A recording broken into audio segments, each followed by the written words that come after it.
আপনারা জানেন যে শেখ হাসিনা ডক্টর মোহাম্মদ ইউনূসকে টার্গেট করে সেই ২০০৯ সন থেকেই তিনি বিষোদ্গার করে আসছিলেন।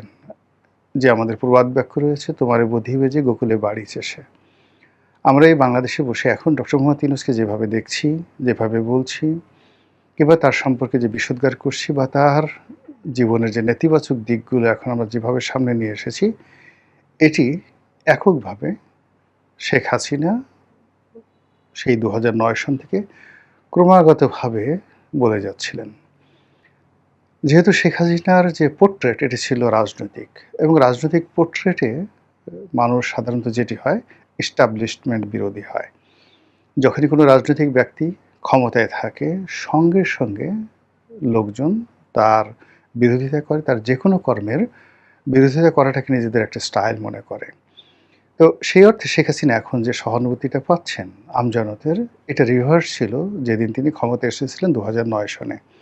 এবং একই অবস্থা জনাব তারেক রহমান সাহেব যখন ক্ষমতায় ছিলেন ২০০১ থেকে ২০০৬ তারও এরকম অবস্থা ছিল। আবার তিনি যখন ক্ষমতা থেকে চলে গেলেন ধীরে, ধীরে তার প্রতি মানুষের সহানুভূতিটা ইতিবাচক হওয়া শুরু করলো। আবার এই যে দেখেন মাত্র ৬ মাসের মাথায় তাকে নিয়ে কী ধরনের নেতিবাচক কথাবার্তা শুরু হয়ে গেল।